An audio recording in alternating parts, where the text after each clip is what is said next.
자, 여러분들 오늘 하나님께서 주신 이 오베데돔에 주신 그 복이 여러분들 심령 속에 그리고 여러분들의 가문 속에 충만히 임하시길 간절히 축원합니다. 네, 아멘 하면 그대로 될지어다. 네, 자, 오늘 이 복이라는 단어가 나오는데 이 복이라는 단어는 참 상대적인 것 같습니다. 예를 들어 만약에 제가 어떤 이렇게 옷 파는 가게들 사이를 이렇게 지나가면 저는 그게 다 병풍이에요. 전혀 관심이 없거든요. 식당 사이로 지나가고 막 고기 냄새들이 나잖아요. 저는 그게 아무 의미가 없는 냄새예요. 그런데 예를 들어 옷을 좋아하는 사람이 만약에 여러분들이 가신다고 한다면 좌우 우가 자꾸 유혹이 되죠. 미혹되시죠. 그렇죠? 저는 미혹이 되지를 않습니다. 그리고 맛있는 걸 막 이렇게 먹는 걸 좋아하시는 분들이 그 고깃집 사이로 지나가면 오늘따라 이렇게 배고픈데 그렇게 생각된다는 거죠. 그러니까 그 모든 것들은 다 상대적인 거예요. 복도 마찬가지예요. 허기진 노숙자에게 복은 다른 것 말고 지금 당장 이 허기진 배를 채울 수 있는 밥 한 끼. 그리고 빚더미 어쩔 줄 몰라 하는 그 사람에게는 지금 그 빚을 메울 수 있는 돈이겠죠. 그리고 몸이 아파서 병원에 누워있는 사람은 아무리 그 사람이 잘 살고 뭐 대기업의 회장이라 할지라도 그거 중요하지 않아요. 하나도 중요하지 않습니다. 그저 건강만 회복될 수만 있다면 그게 복인 거예요. 자, 그렇다고 한다면 오늘 이곳에 있는 여러분들 그리고 지금 동시에 인터넷을 통해서 예배드리고 계신 분들, 자, 오늘 지금 9층에 계시는 분들 계시죠? 아멘? 와, 안 속으시네요 여러분들 여기. 자, 9층에 계시는 분들 아멘? 자, 들리죠? 그렇죠? 뭔가 들리는 것 같아요. 그렇죠? 우리 마음속에 들려요. 자, 인터넷을 통해서 들으시고 9층에 계시는 모든 성도님까지 지금 너무 우리가 꽉 차서 지금 9층으로도 많이 올라가셨어요. 자, 그런데 이 공통된 복이 있습니다. 그거는 다른 게 아니고 아마 똑같을 거예요. 내 영혼이 구원받는 것, 그리고 내 가정이 구원받는 것. 이것보다 더 큰 것 어디겠습니까? 자, 그런데 그 구원은요, 저 멀리 있는 게 아니에요. 죽고 난 다음에 확인하는 게 아닙니다. 물론 죽고 난 다음에 100% 정확하겠죠. 그런데 그 구원은 지금 바로 여기, 오늘 이 자리, 얼마든지 오늘 이 밤에도 나는 아닌데 라고 생각하는 사람도 오늘 이 밤에 한순간에 이게 딱 뒤집어질 수가 있는 거예요. 그건 뭐냐? 저 살아계신 하나님과 나와 1:1 관계만 딱 맺어지기만 하면, 이것만 정확하면, 그러면 나 살았구나 이게 되는 거예요. 이거를 제가 아무리 여러분들에게 얘기해서 당신 구원입니다, 당신 구원 받았어요, 이렇게 백날 얘기해봤자 여러분들 마음속에 불안할 거예요 아마. 왜? 인간이기 때문에. 사람의 말로 되는 게 아니거든요. 이게 제가 주는 거면 안심해도 돼요. 이건 제가 주는 게 아니기 때문에 제가 백날 얘기를 해도, 다른 사람의 백날 여러분들에게 당신 구원받았어 안심시키려고 해도 사실 정직하게 보면 이 마음속 불안할걸요. 그런데 그거는 누가 주시는 거냐? 오직 하나님께서 성령님을 통해서 내 마음에 확증시켜 주시는 거예요. 자, 그러면 그거는 뭐냐면 다른 게 아니라 제가 항상 얘기하죠. 하나님과 나와의 그 1:1 관계가 딱 맺어지면 내가 믿습니다 뭐 이렇게 얘기하고, 목사님 저 구원받았습니까? 이렇게 물어보지 않고 그냥 하나님 날 사랑하시는구나, 이 전체가 통째로 다 믿어지면 그럼 더 이상 저에게 물어보지도 않고 불안해하지도 않고 내가 지금 당장 죽더라도 나는 천국 갈 수 있구나, 그때부터 뭔가 두려움이 없는 거예요. 이런 거. 그러니까 이거를 제가 이 자리 서서 제 죽는 날까지 여러분들에게 계속 이거를 여러분들에게 전할 거예요. 그리고 전할 적에 제가 잘 전한다고 해서 된다는 거 저도 그렇게 생각하지 않아요. 그러나 구원에 대해서 이해는 시켜야 되고 저는, 그러나 그때 하나님 제발요 지금 눈이 열리게 해주세요, 하나님께서 성령님께서 지금 저 사람에게 역사해 주세요, 그 마음 갖고 저는 설교를 하는 거예요. 자, 그런데 그런 관점에서 봤을 적에 어떤 사람은 신앙생활을 하는데 어떤 이렇게 은혜가 임하고 인도해 주시는 성령께서 나와 함께 하시는 그런 증거들이 있어요. 그런데 어떤 사람은 신앙생활을 오래 해도 아무 일도 일어나지 않는 거예요. 그게 왜 그럴까? 그걸, 자, 오늘 나오는 지금 이 복이라는 단어를 이게 단순히 이 오베데돔이 이제 잘 됐다라는 이런 관점에서 볼 것이 아니라 우리의 관점에서 이 본문을 해석을 하자고 한다면, 하나님 나라의 관점에서 이 본문을 해석하자고 한다면, 하나님, 저는 다른 거 원치 않고 하나님께서 함께 하시는 가문, 하나님께서 오베데돔과 함께 하셨어요. 그런 것처럼 나와 함께 해주시옵소서. 이게 우리들의 복인 거예요. 그렇죠? 자, 그러면 왜 어떤 사람은 10년을 신앙생활하고 20년을 신앙생활 했는데 아무 일도 없고, 어떤 사람은 잠깐 했는데 은혜가 있고, 그 왜 그럴까? 그런 거는 하나님께서 함께 하시는 비결이 있는 거예요. 예를 들어 여러분들에게 그 구원의 확신이 없다 하더라도 구원 못 받은 건 아니에요. 그렇다고. 그렇지만 적어도 내가 확신을 해야 되잖아요. 그렇죠? 그거는 비결이 있어요. 근데 그거를 지금까지 교회 생활하면서 제대로 배우지 못했고 또 알더라도 그 말씀대로 우리들이 순종하지 못했기 때문에 내 삶에 함께 하시는 하나님을 체험하지를 못한 거예요. 자, 그런데 제가 지금까지 많은 성도들을 만나봤을 거 아니에요. 그런데 가만히 보면 하나님께서 역사하실 것 같은 사람들이 있어요. 정말. 뭐 제가 본다는 게 100% 맞다는 건 아니지만 그런데 역사하실 것 같은 그 사람들이 딱 있어요. 그러면 그 사람들은 보면 기가 막히게 응답을 받아요. 그런 이 가운데도 있거든요. 보면 그러면 그분들은요 조용히 있어요. 그리고 자기 할 것들 열심히 하고 막 하나님 앞에 기도하는데 무슨 기도하나 이렇게 있으면요 결국 다 응답 받아요. 또 그런 분들이 있어요. 정말. 근데 그 사람의 뭘 보느냐? 그 사람의 삶을 보는 거죠. 그리고 어떤 사람은 열심히 뭔가 하는 것 같긴 한데 하나님께서 역사하시기 어려운 사람들도 있어요. 이거를 제가 강대상에서 솔직하게 다 얘기하면 속상하실까봐 제가 그런 얘기들을 노골적으로 얘기는 못하지만은 그런 경우도 있어요. 한 번은 우리 이곳에서 그때 집회를 했는데 그때 가끔 어떤 경우는 제가 그런 얘기들을 다 할 수는 없지만 하나님께서 함께 하시는 그런 경우들이 있어요. 정말 함께 하시는 지난 살리는 집회도 보면 얼마나 이렇게 집중이 얼마나 되는지 얼마나 목마르신지요. 자, 그런데 바로 그럴 때 성령님 역사하시거든요. 그래서 제가 안수를 하는데 몇 번 이런 일들이 있었어요. 그런데 안수를 이렇게 딱 하는데 누가 제 팔을 이렇게 딱 붙잡는 거예요. 딱. 그래서 아니 안수를 계속하고 있는데 누가 붙잡지 하고 저도 모르게 눈을 떠갖고 이렇게 딱 봤는데 아무도 없는 거예요. 근데 분명히 이렇게 딱 붙잡았어요. 그래서 제가 눈치가 없는 거예요. 아, 주님이시구나. 그럼 이런 순간이 있으면요. 이 치유의 역사가 일어나요. 그래서 지금도 그때를 생각해 보면 바로 얼마 전에 몇 주 전에 새 가족이 등록을 하셨는데 목사님 그때 제가 등록을 안 했는데 그날 제가 치유받았어요. 이런 분들이 계시는 거예요. 계속. 그런데 그때 어떤 한 성도님이 너무 몸이 아파가지고 이분이 이제 응급실로 이제 급하게 이제 가야 되는데 그거를 기어코 뿌리를 치고 그냥 기다시피 해갖고 이 자리에 오신 거예요. 그런데 왔는데 바로 그 자리에서 기도를 하는 중에 내 몸이 나았구나. 다 그 생각이 들더래요. 그리고 깨끗하게 그 이후로도 한 번도 그 부분이 이제 아프지를 않은 거예요. 자, 그런데 제가 그런 분들을 봤을 적에 그런 하나님께서 함께 하시는 사람들의 특징들이 있어요. 그러니까 잘 기억하셔야 돼요. 그 뭐냐면 첫 번째는 당연히 하나님 두려울 줄 알아요.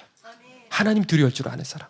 그리고 말이 그렇게 많지 않아요. 그러니까 여러분들 뭐 남편과 뭐 이렇게 부부 사이라든지 친구 사이에서 수다 많이 떨고 이거 잘못된 거 아니에요. 그 제가 말하는 건 쓸데없는 말들 있잖아요. 나쁜 말들. 그러니까 그런 말들, 자랑하는 말들, 이런 말들이 많지 않은 사람, 조용한 사람. 그리고 겸손하죠. 그리고 자기보다 남을 더 배려하는 사람.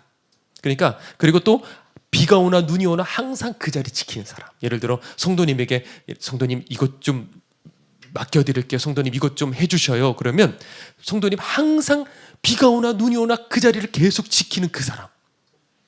이거를 교회에서 제가 뭔가 이렇게 잘 성도님을 시키려고 이런 의도가 아닌 거예요. 하나님 앞에서 정말 항상 그 자리를 지키는 그런 사람. 제가 말한 이런 특징을 가진 사람들을 보면 가만히 지켜봐요. 왜 그러냐면 저 분은 분명히 하나님께서 역사하실 것 같다 하고 왜 관찰 대상이 되는 거예요. 그날부터. 그러면 꼭 역사하셔요. 꼭 어떤 일들이 일어나요. 하나님께서 함께 하시는 그런 기적 같은 일들이 일어나요. 근데 오늘 이 시간에 자, 우리를 보시는 하나님께도 마찬가지죠. 하나님은 여기 우리들 다 사랑하셔요. 아멘?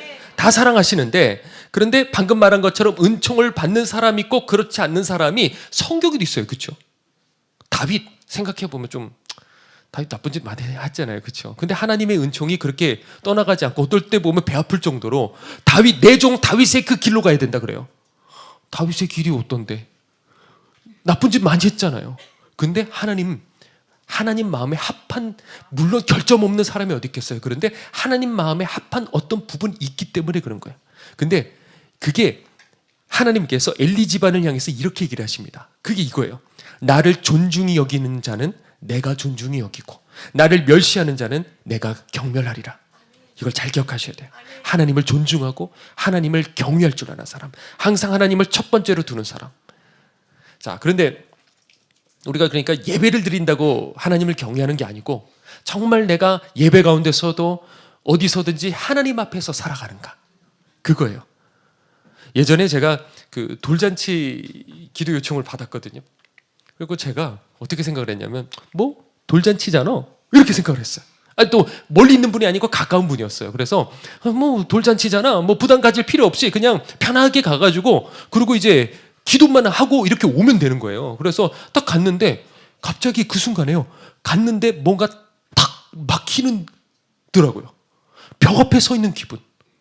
그리고 이게 그 돌잔치는 어수선하잖아요. 근데 저는 어수선한 거 다 예전에 개척교회 이렇게 있다가 보면 애가 그냥 뜨거운 물에 그냥 손대가지고 울고 막 저쪽에서는 엄마가 달려가고 다 그랬어요. 그 유아실도 없어가지고. 그러니까 이거 웬만한 일들은 제가 거기에 미동도 안 하고 제 설교도 그대로 가요. 그런데 그때는 꼭 기도 하나인데 안 되는 거예요. 탁 막혀가지고 어쩔 줄을 모르는데 그러다가 싸해진 거예요. 왜 그러냐면 제가 기도를 하는데 뭐라고 그러냐면 오늘 돌잔치에 하나님께서 함께 이렇게 하지 않고 오늘 백일잔치에 하나님께서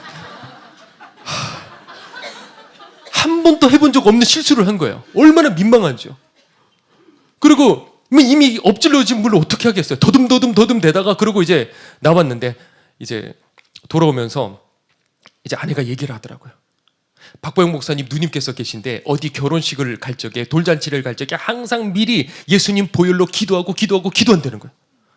왜? 오히려 그런 장소가 더 사단이 역사하는 거예요. 결혼식, 돌잔치 이런 장소들이 사단이 역사를 많이 해요.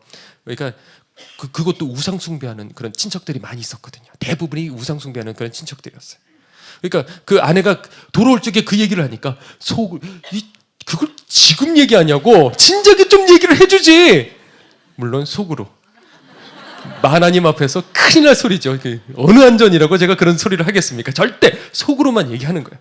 그때 큰 제가 교훈을 얻었어요. 아, 돌잔치잖아. 아니에요. 아무리 작은 일이라 할지라도 하나님 의지해야 되는 거구나. 자, 오늘 본문에 여호와의 궤라고 나오는데 이게 성경에 보면 법궤, 언약궤, 여호와의 궤 다 같은 거예요.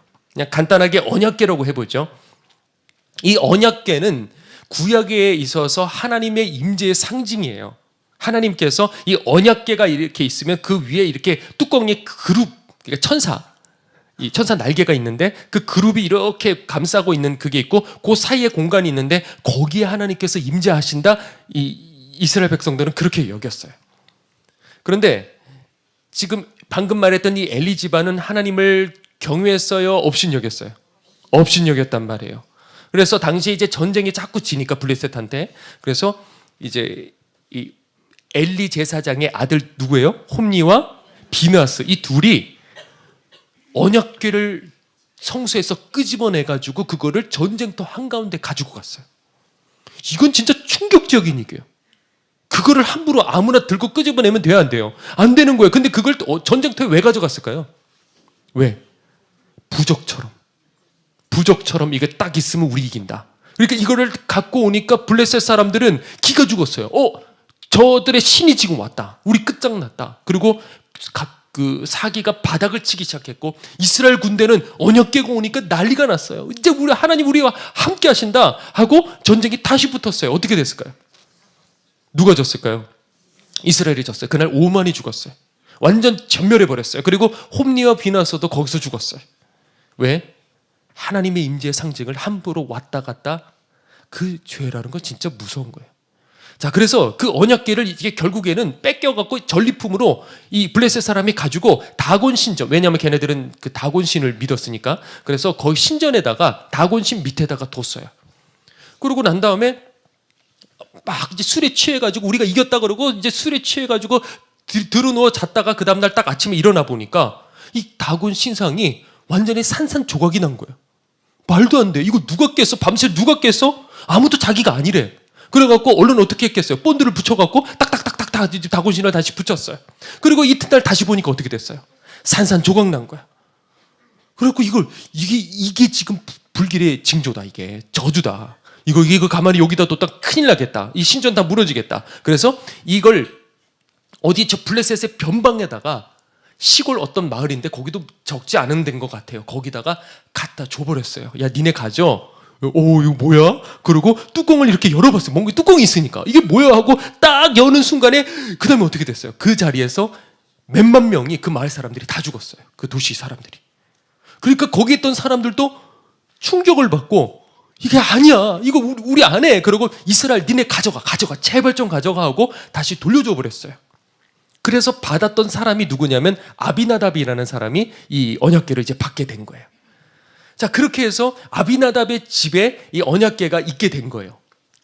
무려 몇 년? 20년을 그렇게 있고. 그러면 그 20년 세월 동안에 어떻게 됐냐 하면 사사시대가 끝나고 그리고 사울 왕이 세워졌고 사울 왕이 죽고 그리고 다윗 왕이 이제 다윗이 이제 왕이 된 거예요. 근데 다윗이 이제 왕궁에 이렇게 가만히 이렇게 편하게 있다가 나는 여기 편하게 있는데 우리 하나님께서는 저 변방에 어느 집에 있단 말이에요. 초라하게. 이게 마음에 자꾸 불편한 거예요. 그래서 우리 작정을 하고 그 언약궤를 이 성소로 가져오자. 그래 이제 다윗의 장막이 되는 거죠. 그렇죠? 그래서 이거를 가지고 오자 결심을 하고 찬양단을 무려 3만 명을 꾸립니다. 모아놓고 찬양을 부르면서 악기를 연주를 하면서 그리고 그 언약궤를 이제 가지러 간 거예요.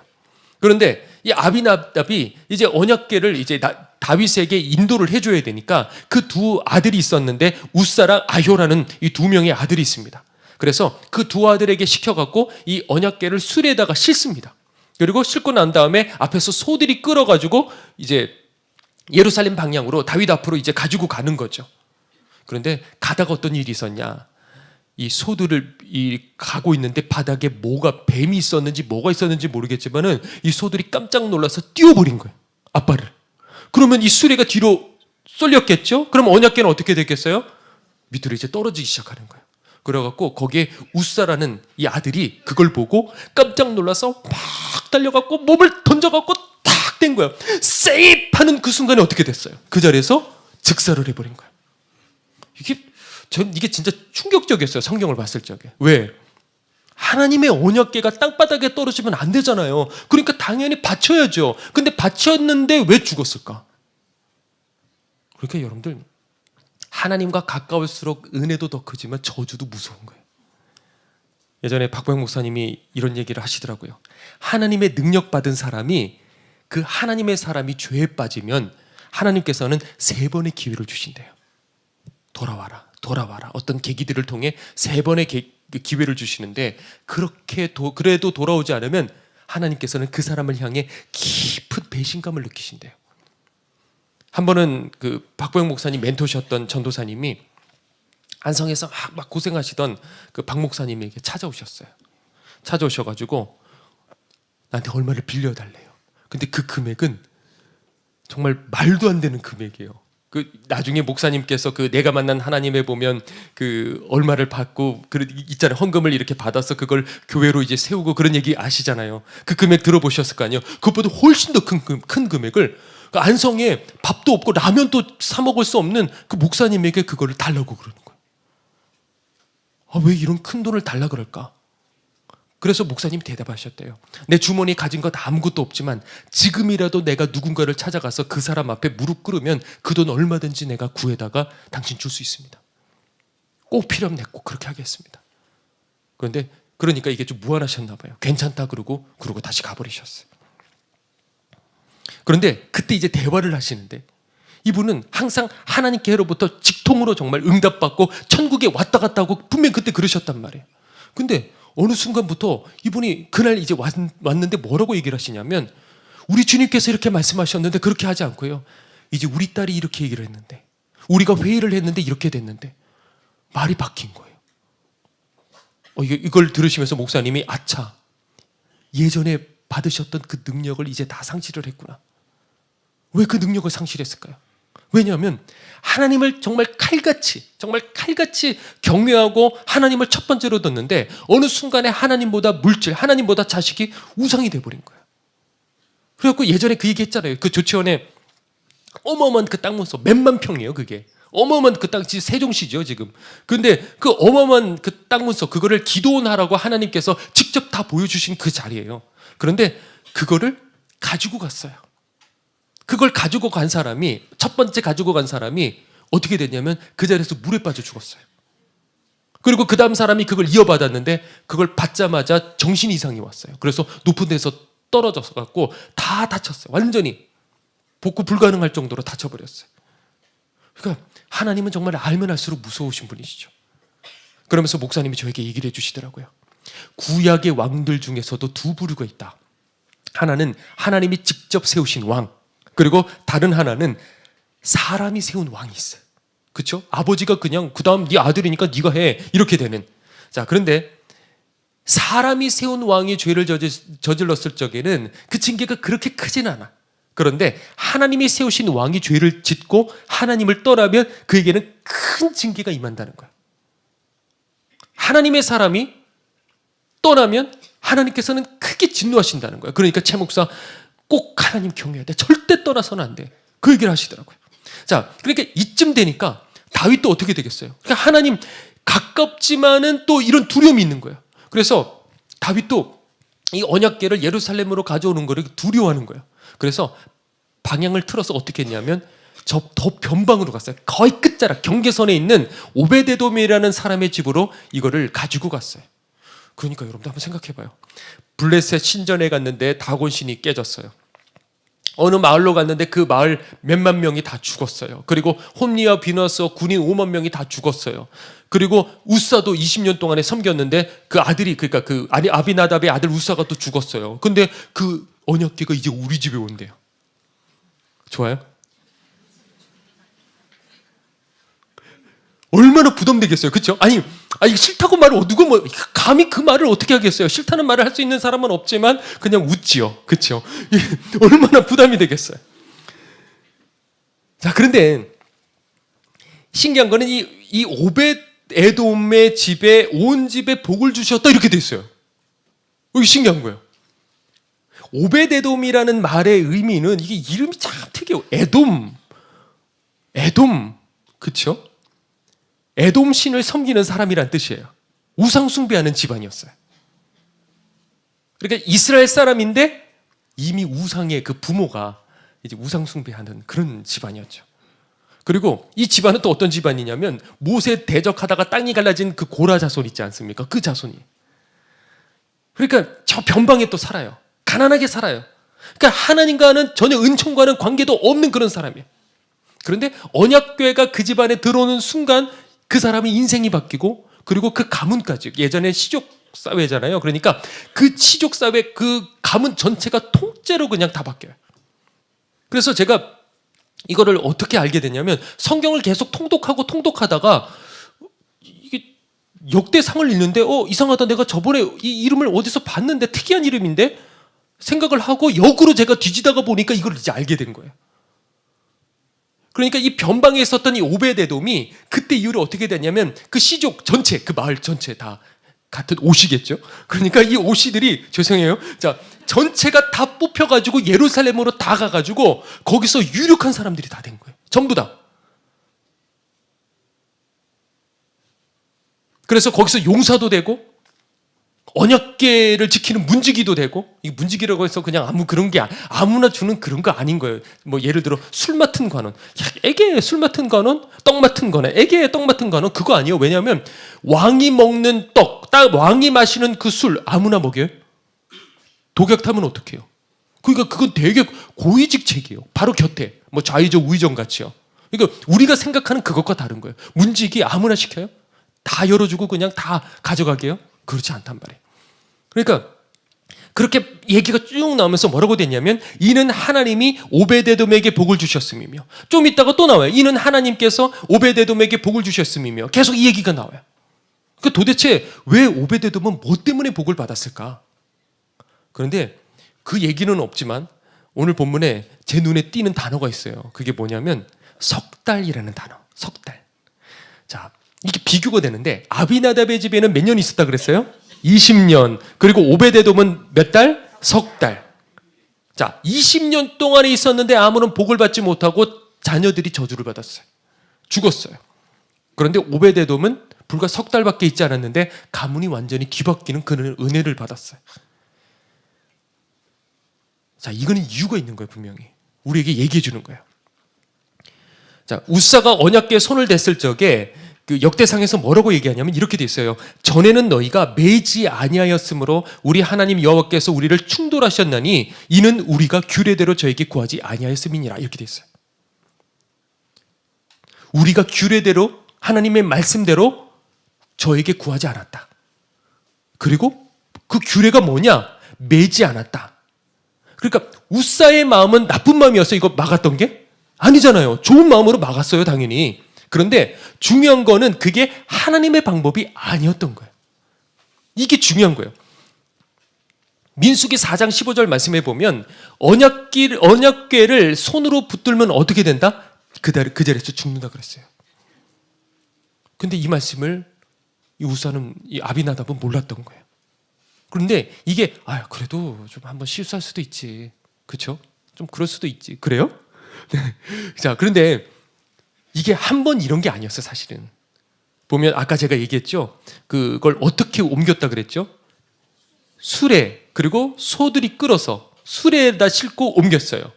이거는 하나님의 방법이 아니고 이거는 블레셋이 썼던 방법이에요. 아까 그랬죠? 규례대로. 그 규례가 뭐냐? 매였대 그랬죠. 그러니까 이것도 아무나 매는 게 아니라 고앗 자손만이 이걸 어깨에 4명이 이렇게 매어가지고 그러고 가는 거예요. 자, 그러니까 다시 돌아와서 이제 언약궤가 오베데돔 집으로 이제 우리 집으로 오는 거예요. 얼마나 무섭겠어요, 그렇죠? 얼마나 당황되겠어요. 그러니까 여러분 같으면 어떻게 하시겠어요? 우리 집에 온대, 다윗이 보냈대, 빼도 박도 못해요. 그렇죠? 그럼 여러분들 어떻게 하겠어요? 그러니까 근데 이 오베데돔은 또 고앗 자손 후손이에요. 그러니까 다윗이 그 법을 알았던 거예요, 하나님의 법을. 그러니까 너밖에 없어 하고 보냈어요. 근데 다 저주받잖아요. 그럼 여러분 같으면 어떻게 하시겠어요? 저 같으면 그렇게 할 것 같아요. 야, 성경책 갖고 와. 빨빨빨 갖고 와. 야, 어디야? 몇 장 몇 절이야? 다 찾아볼 것 같아요. 어떻게 섬기는지. 그렇죠? 어떻게 섬기는지 그걸 찾아볼 거란 말이에요. 그리고 그걸 정확하게 보고 그리고 말씀대로 식양대로 정확하게 순종하고 했더니 다 저주받았는데 이 오베데돔은 은혜를 받은 거예요. 자, 그런 것처럼요. 오베데돔이 그랬듯이 하나님께서는요, 이 기회가 있어요. 이게 절호의 기회인 거예요. 사람들은 이 아비나답도 사실 20년간에 하나님께서 따지고 보면 20년 동안의 기회를 주셨던 거예요. 그때 성경 좀 찾아보지. 그때 좀 목사님 좀 찾아가지. 어떻게 섬기는 거냐고 좀 들어보지. 그냥 그렇게 자기 마음에 좋은 게 좋은 거라고 생각하고 그냥 섬겼던 거예요. 그러니까 아무 일도 안 일어나죠. 그냥 예배 드리면 그래 드리지. 그리고 그냥 교회 와가지고 그냥 봉사하면 그냥 봉사하는 거지. 왜 근데 난 20년 지났는데 왜 아무 일도 안 일어나지? 정확하게 알지를 못하고 그냥 대충 덮어두고 그냥 그렇게 신앙생활을 해왔기 때문에 지금까지 아무 일도 안 일어나는 거예요. 그런데 결정적인 어떤 기회들이 있단 말이죠. 그 기회, 하나님께서 함께 하시는 그 기회. 근데 그 기회는요, 여러분들 내가 붙잡아야지 해갖고 이게 기회네 하고 이렇게 날아갈 때 탁 이게 아니에요. 기회는 그게 기회인지 몰라요. 이게 언약궤가 오잖아. 이걸 기회로 생각한 사람 누가 있겠어요? 아무도 없죠. 다윗도 그렇게 생각 못했을걸요. 이거 기회가 아니고 이거 저주 아니야? 피하고 싶은 거예요. 기회는 그렇게 찾아와요. 여러분들 인생에. 저도 이 얘기를 저도 이걸 지금 그냥 얘기하는 게 아니라 박보영 목사님께 그냥 서당께 10년이에요. 계속 듣고 야, 최 목사 무릎 꿇어. 자, 들어. 무릎 꿇으라고 그러시진 않았는데 무릎 꿇어요. 그러면 자동으로 거기에 무릎 꿇게 돼 있어요. 그러면 최 목사 말이지. 그러면서 그때부터 밤까지 쭉 얘기하셔요. 하나님은 이렇게 일하셔. 하나님 이런 분이셔. 어떤 거 참 말 못할 얘기들이 많아요. 정말 말하고 싶은 어떤 얘기하면 정말 눈물바다가 될 수 있는 그런 얘기들, 어떤 거는 어떻게 이런 말도 안 되는 설교에서 할 수 없는 그런 하나님의 기적들, 이런 얘기들 보면 기가 막힌 것들이 있어요. 그런데 그거를 예를 들어 성령님이 이렇게 하셨어 이렇게 다 해버리면 저 사람 저게 뭐야 이렇게 될 수 있으니까 그걸 돌려 여러분들에게 박 목사님 지금까지 저에게 알려주셨던 거를 그냥 이 언어를 통해 갖고 그냥 여러분들에게 지금 전하는 거예요. 그런데 그게 기회인데 제가 그 얘기를 했죠. 근데 기회인데 이게 기회인지를 모른다 그랬잖아요. 그래서 목사님 그 얘기를 하시더라고요. 예전에 제가 온 지 얼마 안 돼서 그렇군요 그러고 말았어요. 그리고 그 다음에 어떤 일이 일어났어요. 그때 너무 힘이 들었어요. 정말 도망치고 싶을 정도로 힘이 드는 건데 알고 보니까 그게 기회였던 거예요. 이런 거를 말하는 거구나. 내가 다시는 이 기회를 놓치지 말아야겠다 하고 바짝 이렇게 되는 거예요. 예를 들어 박보영 목사님 얘기를 하자면 어떤 부산에 계신 분이 초대를 한 거예요. 그래서 가셨어요. 그래서 맨 꼭대기 층에서 함께 이렇게 식사를 했어요. 근데 어떤 사람을 부르는 거예요. 근데 보니까 이 사람이 변호사인 거예요. 왜 변호사를 불렀냐고 그랬더니 이 건물을 통째로 박보영 목사님에게 드리고 싶대요. 근데 그 금액이 그 당시 이제 십몇 년 전이거든요. 그게 1,000억이었어요. 그 건물이. 그러면 부산 분들은 이게 어느 건물인가 대충 뭐가 있을래나 모르겠지만 그 어마어마하게 전 모르겠어요. 이 금액대를 모르니까. 그런데 그거를 이제 변호사까지 해가지고 완전히 이걸 다 써버리고 다시는 되돌리지 않으려고 끝장을 해서 드리려고 그랬던 거야. 그런데 그거는 누가 주신 거냐? 시아버지가 주신 거다. 그러면 목사님 물어보셨어요. 그러면 이거를 나에게 주면 시아버지와의 관계는 어떻게 되겠냐? 깨지겠죠. 그럼 저는 안 받겠어요. 거절을 했어요. 자, 여러분들 안 받을 수 있을까요? 1,000억짜리 건물을 다 마음대로 목사님 마음대로 하세요 하고 여러분들에게 줬다고 해봐요. 안 받을 사람이 있을까요? 자, 기회는 뭘까? 이걸 받는 게 기회다. 주여, 제가 지금까지 이렇게 기도하고 헌신했더니 제게 이걸 주셨군요. 이게 기회지. 아니라니까요. 그게 기회가 아니에요. 네. 그리고 목사님이 이제 돌아오시면서 차에서 그냥 머리를 쥐어뜯었대. 내가 미쳤지. 그거를 내가 받아야 되는데. 왜냐면 그러면 뭐 이렇게 섬김의 손길이고 힘들게 그거 안 해도 되잖아요. 뭐 그때 섬김의 손길이 없었던 것 같은데 하여튼 이걸 모금하고 노숙자들을 섬기고 그때도 다 했단 말이에요. 근데 그거 안 해도 그냥 여기서 나오는 그 뭐죠? 그 받는 거 그거 매달 받는 그거 갖고도 그 얼마든지 다 귀한 일들 할 수 있고 이런 식으로 우리가 생각할 수 있단 말이에요. 아, 요렇게 하면 되겠구나. 교묘하게 그렇게 들어와요. 근데 그 순간에 목사님이 왜 거절을 했냐면 자, 시아버지 주셨다. 깨진다. 예수님이시라면 어떻게 하실까? 예수님이시라면. 이거를 항상 평상시에 항상 이거를 새겨두고 예수님이시면 어떻게 하실까? 작은 것에서부터 하고 계셨던 거예요, 목사님은. 그런데 큰 일들이 왔을 적에 이게 미리 훈련된 사람은 기회를 붙잡고 훈련되지 않은 사람은 그게 기회인지를 모르고 반대로 행동하게 되는 거예요. 이해가 되시죠? 그러니까 기회는 그거를 눈을 떠갖고 자세히 보고 기도를 열심히 한다고 해서 그게 기회인지 몰라요. 우리들은 사실은 기회인지 몰라요. 인간은. 그런데 그거는 어떤 사람이 붙잡냐? 항상 훈련된 사람. 작은 것에서부터. 그래서 그날 주님께서 보여주시는데 목사님 손이 황금손으로 변화되는 걸 보여주시더래요. 그때부터 목사님께서 손 대는 것마다 이게 다 열리기 시작하는 거예요. 모든 게 손 댈 때마다 계속해서 열리기 시작하는 거예요. 아, 이런 거구나. 그리고 너가 줄이지 않으리라. 이런 약속들을 주시는 거예요. 자, 이 언약궤는요, 하나님의 시간이 너무 많이 지나죠, 그렇죠? 그런데 너무 힘드실 텐데, 자, 임재의 상징이에요. 그래서 이스라엘은 결국에는 하나님을 업신여기고 결국에는 바벨론에게 함락당하죠. 그랬을 적에 나머지는 전부 다 그 바벨론 창고 안에 들어갔어요. 그래서 고레스 칙령으로 이제 페르시아가 그거를 창고를 개방하고 다 가져가 했을 적에 다 꺼냈는데 거기에 언약궤가 있었어요, 없었어요?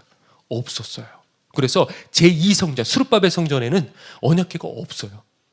지금까지 없어요. 누가 여기 있다 그런 얘기 듣지도 마세요. 왜? 그분은 2000년 전에 언약궤는 이 땅의 말구유에서 태어나셨어요. 왜 태어나셨어요? 바로 성령님이 우리 안에 들어오시기 위해. 그 하나님의 임재의 상징 정도가 아니고 하나님께서 성령님께서는 이제 누구에게 오셨어요? 바로 여러분들 안에, 우리 안에 들어오신 거예요. 그러니까 언약궤는 없죠, 당연히. 네, 성령님이 직접 오시는데. 자, 그러면 성령님이 우리 안에 계시는데 왜 우리들에게는 아무런 일이 일어나지 않을까? 이게 참 중요한 거예요, 여러분들.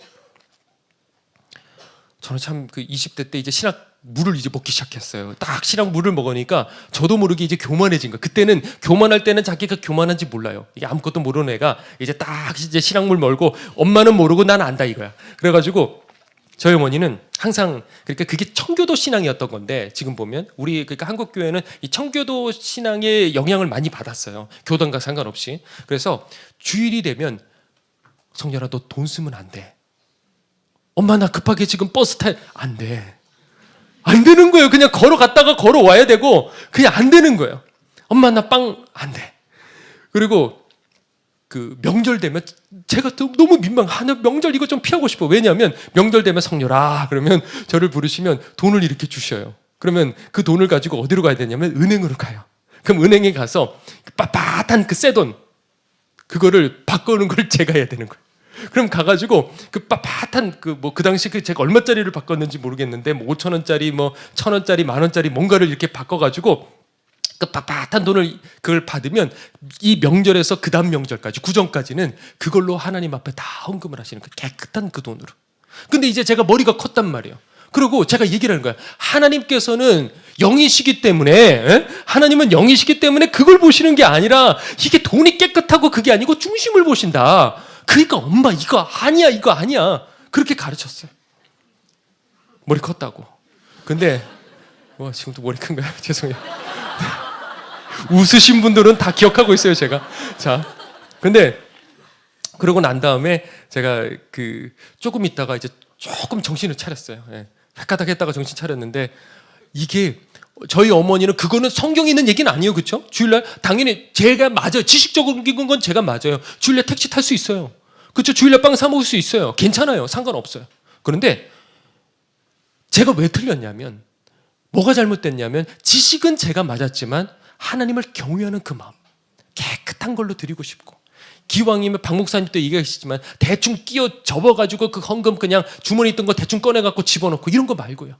작은 것이라도 여러분들 만약에 직장이 만약에 사장님에게 여러분들 뭔가를 드릴 수 있다고 한다면 그냥 주머니에 대충 있는 거 이렇게 확 갖다 이렇게 하겠어요? 마찬가지예요. 하나님 앞에 내 최선을 다해서 드리는 그 마음, 그 중심이 제게는 없었던 거예요. 지식은 있었지만 마찬가지예요. 제가 하고 싶은 건 너무 많지만은 확 빨리 넘어가서 여러분들 또 기도하셔야 되니까.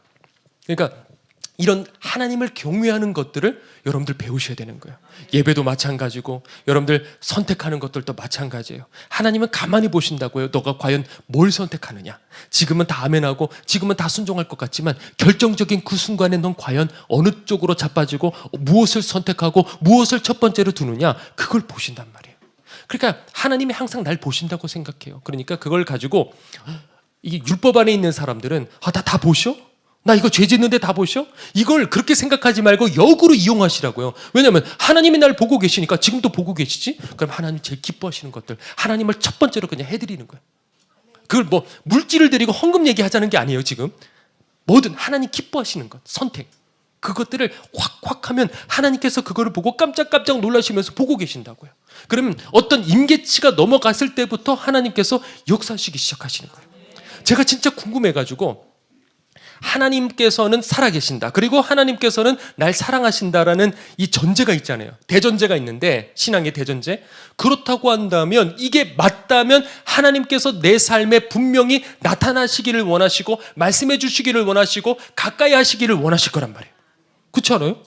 사랑하면 자꾸 대화하고 싶을 거 아니에요. 그렇죠?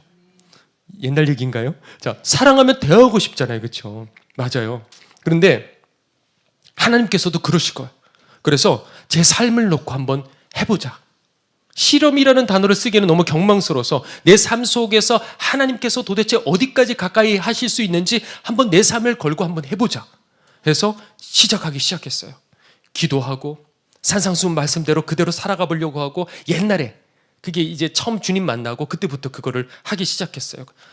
그런데 아무리 회개하고 산상수훈 말씀대로 살아가 보려고 하고 기도하고 미친 듯이 기도하고 아무 일도 안 일어나요.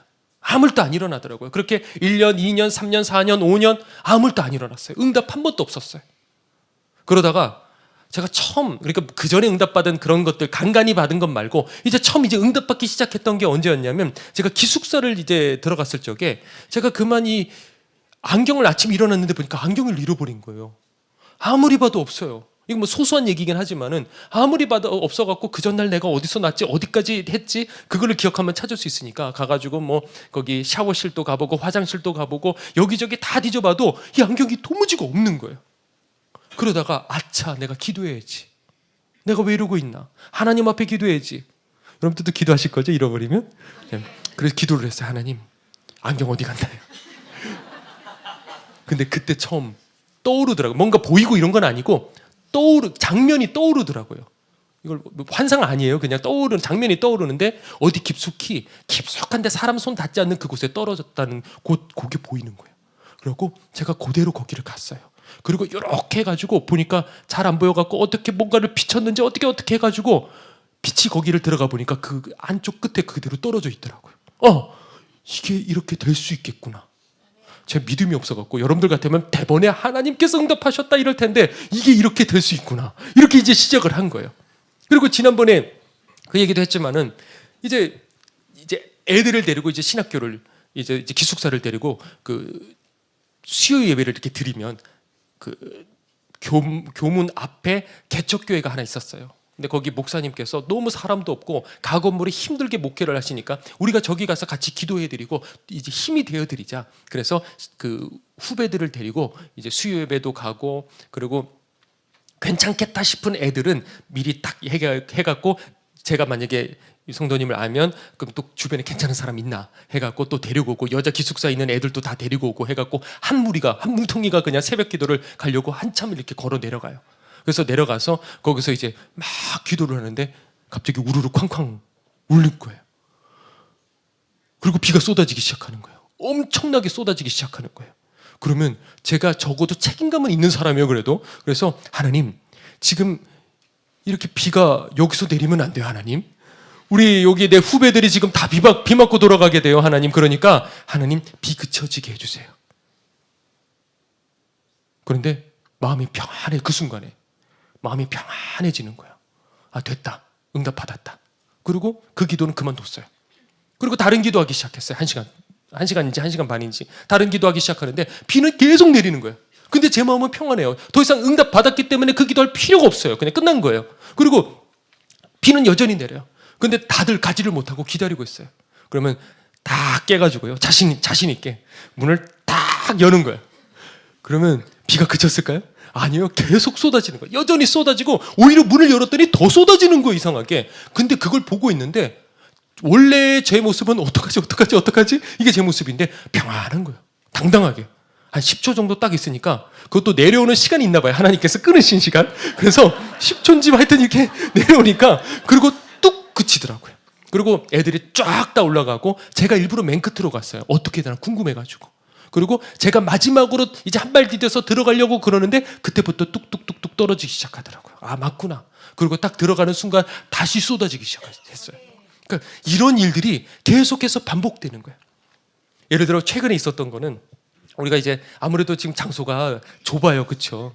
그래서 지금 9층에도 우리 성도님들 계실 텐데 어떻게든 우리가 좀 더 넓은 공간, 뭐 저희가 그렇다고 뭐 어마어마하게 그런 거는 할 수는 없지만은 여기보다 좀 더 넓은 공간에 같이 이렇게 예배드릴 수는 있어야 되지 않겠냐 해서 제가 이 근방에 좀 찾으려고 그래요. 그래서 뭐 이렇게 전철역도 좀 가깝고 주차장도 가까운 그런 자리가 없을까 하면서 찾는데 한 장소를 딱 찾은 거예요. 그래서 이야 드디어 찾았다 하고 너무 좋아하는데 그런데 주님께서 그러시는 거예요.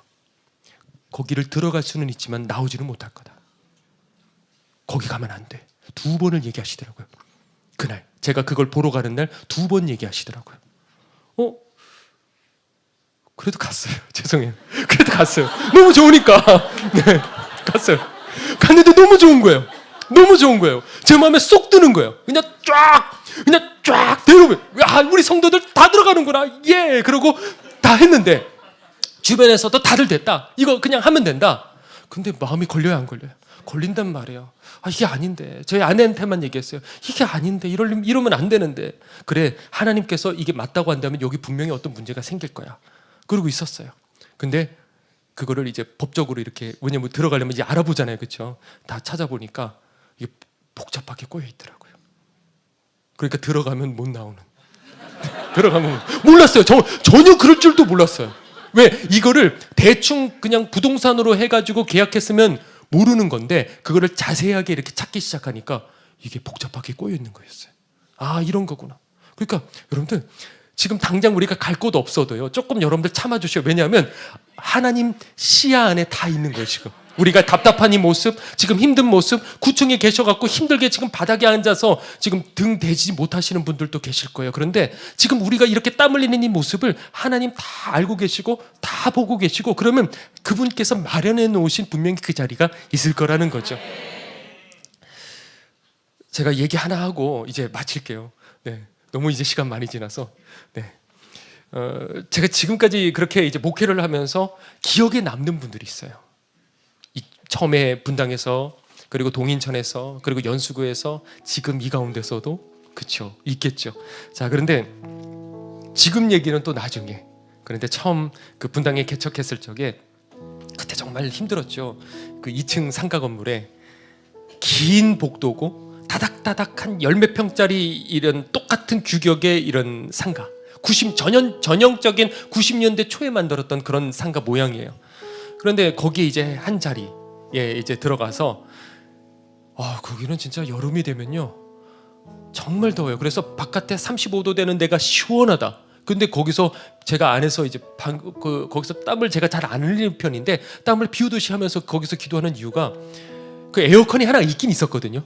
온풍기는 안 되는 에어컨만 되는 게 있었는데 그거를 전기세가 없기 때문에 그걸 아끼려고 그걸 안 켜고, 그리고 그 안에서 막 땀을 비우듯이 하면서 그렇게 기도를 했었어요. 그리고 주일이 되면 그걸 틀어요. 근데 우리 교회학교 애들은 못 들어요. 그래서 교회학교 애들은 그 복도 거기에 돗자리 피고 땀 삐질삐질 흘리면서 15명 애들이 우리 사모가 가르쳤어요. 그래서 거기서 땀 흘리고 어른들은 시원하게 예배드리고 그렇게 예배를 드렸었어요. 그리고 얼마나 이 물이 많이 터지는지요. 걸핏하면 이상하게 주일날 터져요. 주일날 터지면 그 상가에 아무도 없거든요. 그러면 제가 계속 그거 다 닦아야 되는 거예요. 제 아내랑 같이. 온 바닥에 다 물바다가 돼요. 근데 이게 조금만 넘어가면 예배당도 다 물바다가 되는 거예요. 그러니까 그거 예배당에 못 들어오게 하려고 하고 하나하나 전부 다 물을 다 퍼내가지고 이 대야에다가 집어넣고 화장실에다가 붓고, 이 복도가 여기서 저 끝이에요. 그거를 다 치우고, 그리고 겨울이 되면 얼마나 추운지 이거를 새벽 기도를 하는데 이게 제가 기도했던 게 잘 기억이 안 나고 기도는 하는데 이 허벅지 비빈 기억밖에 없어요. 너무 추우니까 막 비비고. 그런데 이제 그 전열 기구가 3개거든요. 근데 3개인가 그랬는데 그거 넘어가면 이게 그 두꺼비 집이 내려가는 거예요. 그래서 그거를 처음에 저랑 뭐 이렇게 저희 사모랑 뭐 이렇게 했다. 그런데 누가 오셔요. 그러면 양보해 드리는 거예요. 그리고 그때부터 막 비비면서 그렇게 예배를 드리는데, 대부분 그때 아이들, 그리고 장애우도 계셨고요. 그리고 보통 연세 많으신 분들, 연세가 많으신, 예를 들어 60대다 그러면 젊은이, 이게 젊은이 이런 상태고 보통 80대. 그런데 거기에 딱 한 성도님이 딸 둘을 데리고 왔어요. 30대 어떤 성도님이. 이분은 처음 수요 예배를 드리셨는데 그 분당 우리 교회 이제 이찬수 목사님이 계속 개척교회로 가라 그러니까 그 말씀에 순종해가지고 이렇게 온 거예요. 와가지고 수요 예배만 들으시고 가셨어요. 그러다가 정확하게 1년 되는 그날 등록을 하셨어요.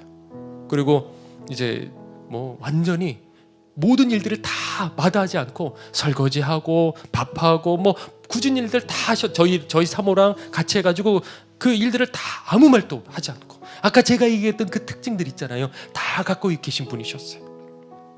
그러니까 성도들은 어떤 목회자가 좋은지를 알아요. 그렇죠? 저 목사님 진실하구나, 진짜구나. 저 목사님 앞에서 아무리 말 잘해도 아니야, 다 사람이기 때문에 판단하는 것처럼요. 목회자들 똑같아요. 다 똑같아요. 목회자들끼리 이렇게 모이면 저 성도님 진짜 최고야. 맞아, 내가 경험해봤는데 내가 봐도 저분은 최고야. 다 똑같아요, 목회자들도. 그런데 그날 알았어요, 제가. 하나님께서도 똑같이 평가하시는구나. 어느 날 주님께서 알려주신 거예요. 그 성도는 네 동력자다. 그 성도는 이 교회 기둥이다. 그러셨어요. 거기서 제가 거의 만 6년에서 한 달 모자르기 있었거든요. 그런데 인천으로 오게 된 그날에 그 성도님과 이제 마지막으로 식사를 했어요. 근데 사람이 이렇게 오래 올 수 있구나. 2시간을 같이 있었는데 2시간 내내 이게 마르지 않고 계속 사람 눈에서 이렇게 계속 흐를 수가 있구나. 근데 이분 바로 지 앞 엎어지면 코 닿는데 좋은 교회가 있었어요. 정말 괜찮은 교회가 있었어요. 그런데 저희 사모가 울면서, 저희 사모가 용기를 내서 그렇게 얘기를 했어요. 성도님, 이 작은 교회 지켜주세요. 이 작은 교회 지켜주세요.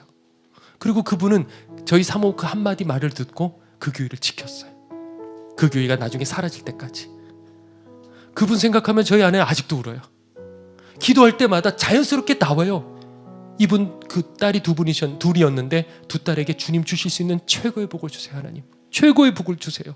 존귀의 여김 받게 해주세요. 항상 첫 번째로 나오는 그런 성도님, 기도할 때마다 눈물 나오는 그 성도님. 그러니까 우리도 누군가에게 그런 사람이 돼야 되고, 그 누구보다도 가장 귀한 것은 하나님 앞에 우리가 그런 사람이 될 수만 있다면, 그래서 여러분들이 오늘 이 시간에 하나님 눈에 들 수만 있다고 한다면 여러분들 거기서부터 다 끝나는 거예요. 왜? 지금부터 하나님께서 이끌어 가실 테니까. 하나님께서 여러분만 그런 것이 아니라 한 사람이 바로 서게 되었을 적에 여러분들 자녀들과도 함께 하시기 시작하시니까. 이건 맞는 거예요. 지금도 동일한 거예요. 지금도 하나님께서는 이 오베데돔 같은 그 사람을 찾기를 원하셔요. 중심으로 하나님 경외하는 사람, 사람이 보든 보지 않든 간에 항상 그 자리에서.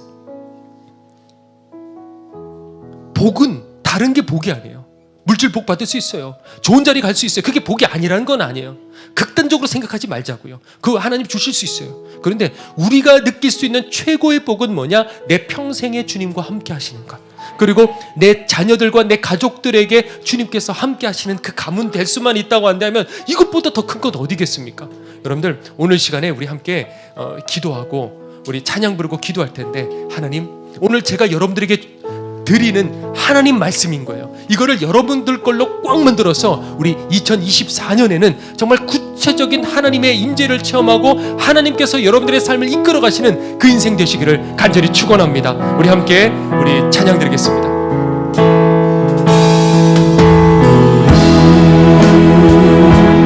함께 기도해 주 앞에 나와 무릎 꿇고 그 율 베푸시는 주 하늘을 향해 두 손 들고 하늘 문이 열리고 은혜의 빗줄기 이 땅 하늘 내리도록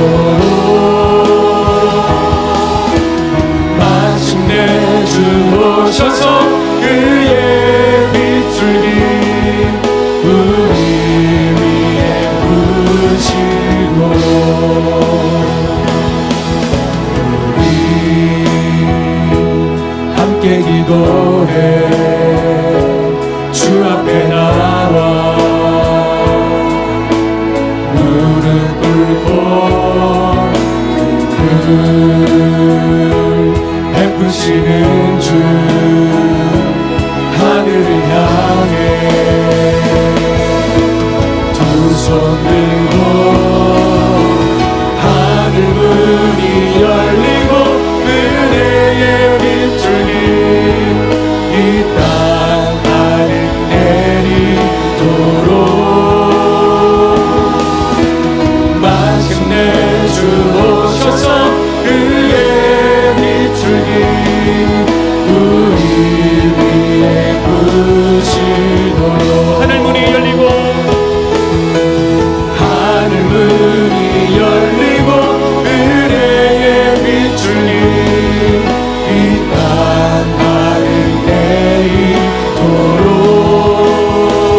내리도록 마침내 주 오셔서 그의 빗줄기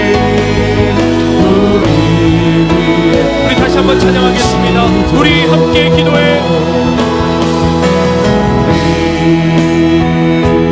함께 기도해 주 앞에 나와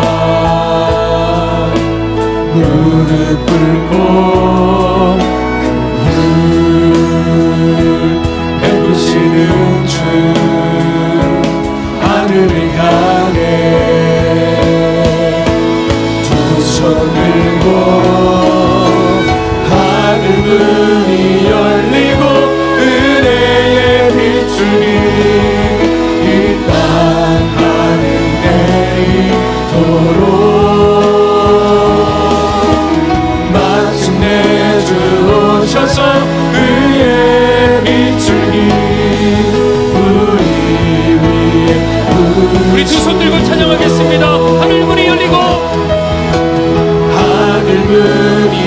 열리고 은혜의 빛줄이 이 땅에 내리도록 마침내 주 오셔서 의의 빛줄이. 오늘 이 밤에 기도할 텐데, 하나님 2023년 마감하고 2024년을 시작할 때 주님 손 붙잡고 시작하기를 주님 원합니다. 하나님, 어제보다 오늘 더 가까이, 오늘보다 내일 더욱더 주님께 가까이 나아가 오베데돔과 같이 하나님의 사람이 되어 하나님께 붙들릴 수 있는 사람, 하나님께 붙들릴 수 있는 가문 되게 하여 주시옵소서. 우리 시간에 주여 부르치고 함께 통성으로 기도하도록 하겠습니다. 주여, 열리고 은혜의 빛줄이 이 땅 하늘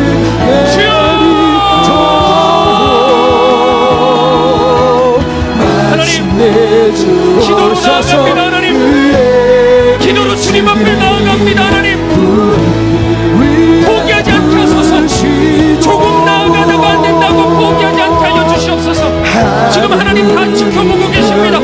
우리 캠핑교회 한 명 한 명 오늘 시간 이렇게 덥고 좁은 공간에서 안에서 함께 기도하는 우리들의 수고와 우리들의 이 간절함은 하나님 은총 앞에 아무것도 아닌 줄로 믿습니다.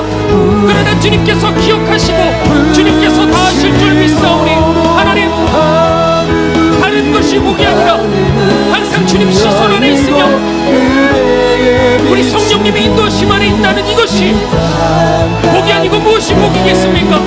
가진 것 없어도 내 뜻대로 좀 되지 않는다 할지라도 주님께서 내 곁에 계신다고 한다면 이것이야말로 우리들 인생의 가장 큰 복인 줄 믿사오니 성령이시여 이끌어 주시옵소서. 오늘 2023년까지 인도해 주셨던 그 은혜보다 이제는 더욱더 주님 기뻐하시는 함께 하시는 그 비결에 순종하며 나아가 하나님 2024년은 하나님 더욱더 가까이 성령님의 음성을 듣고 하나님의 기적을 체험하며 기도의 응답을 받으며 하나님의 사람이요 증인이 될 수 있는 인생이 될 수 있도록 주님 인도하여 주시옵소서. 이것 외에 더 큰 복이 어디 있겠습니까? 저도 이곳에서 부지런히 하나님에 대해서 말씀을 나누겠습니다. 우리 하나님 저희들도 이 말씀에 순종하고 그래서 하나님을 경외할 때, 하나님을 첫 번째로 둘 때, 하나님을 위해서 희생할 때, 목마름을 가질 때, 기도에 힘쓸 때, 항상 회개하며 나아갈 때 하나님께서 결국은 우리들을 보시고 기억하셔서 우리들의 인생을 이끄실 줄로 믿습니다. 하나님 역사하소서. 하나님 붙들어 주시옵소서. 뒤집어지는 성령의 역사가 오늘 이곳에 있는 성도들과 그리고 구청에 있는 모든 성도들과 그리고 원래인 모든 성도들에게 동일하게 임하게 하여 주셔서 하나님 막혔던 것들이 풀리게 하여 주시옵소서. 눌렸던 것들에게서 자유케 되게 하여 주시옵소서. 오늘 병든 이들이 예수 그리스도의 이름으로 치유받게 하여 주시옵소서. 주님을 의지합니다. 하나님을 의지합니다. 하나님 이끌어 주소서.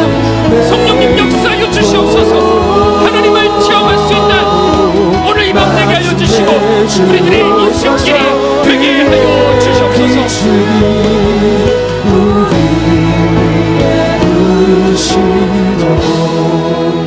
하나님 감사합니다. 하나님 내 삶 속에 때로 하나님의 손길을 느낄 때가 있으며 때로는 버려진 것 같다 할지라도 그러나 그 가운데서도 우리 주님 결코 우리를 버리시지 아니하시고 곁에 계신 줄 믿습니다. 그 증거가 다른 것이 아니라 우리들이 오늘 이 자리에 있는 이것이 증거인 줄로 믿습니다. 그러니 하나님 결코 저희들 잃어버리지 말게 하여 주시옵시고 저희들 갈망하고 사모하오니 오늘 2023년 마감으로 그러나 2024년이 되었을 적에 더욱더 주님 곁에 가까이 함께 손붙잡고 나아갈 수 있는 하나님의 사람이요 그리고 복음의 증인이 될 수 있도록 주님 반드시 인쳐 주시옵소서. 아버지, 구원으로 두려워하는 이들이 있습니까? 그러나 이제는 성령을 통해 성령의 증거를 통해서 믿어지는 역사가 임하게 하여 주시옵소서. 오늘 이 가운데 병든 자들이 있습니까? 나사렛 예수 그리스도 이름의 능력으로 치유 얻게 하여 주시옵소서. 하나님, 경제적으로 어린 이들이 있다고 한다면 주님께서 피할 길을 내어주시사 하나님의 심을 깨닫게 하여 주시옵소서.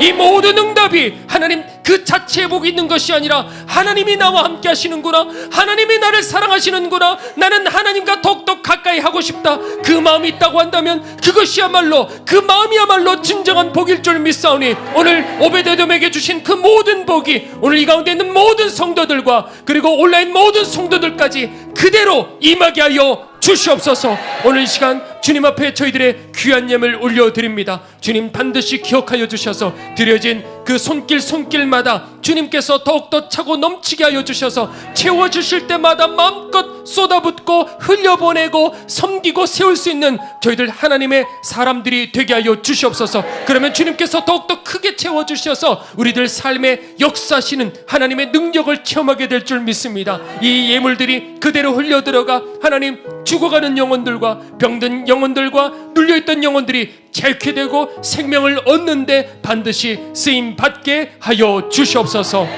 지금은 우리를 위하여 십자가에 달려 돌아가신 예수 그리스도의 은혜와 하나님 아버지의 크신 사랑과 성령님의 인도하심이 2023년 마지막으로 예배드리고 그리고 2024년을 주님과 함께 시작하기를 원하는 성령의 인도하심을 받기를 간절히 갈망하는 주의 모든 성도들 머리 위에 지금부터 영원토록 함께 하옵시기를 간절히 축원하옵나이다. 아멘. 하나님 역사하여 주시옵소서. 십자가의 은혜가 임하게 하여 주시옵소서. 하늘의 은혜가 임하게 하여 주시옵소서. 기도의 문이 열리게 해주시옵시고 하늘의 음성을 듣게 하여 주시고 주님, 그저 누군가의 얘기로 끝나는 것이 아니라 바로 나의 하나님, 내가 경험하는 하나님, 내가 너를 사랑한다, 내가 세상 끝날까지 너와 함께 하겠다, 너는 내게 부르짖어라, 내가 하늘에 있는 비밀한 일들을 너에게 보이리라. 하나님, 약속을 받을 수 있는 오늘 이 밤 될 수 있도록 주님 이끌어 주시옵소서. 이곳에 있는 주의 사랑하는 성도들 다른 게 복이 아닙니다. 오직 구원, 주님과 나 사이에 깨어졌던 관계가 회복되는 이 진짜 구원이 오늘 이 자리에서부터 임하게 하여 주시옵소서.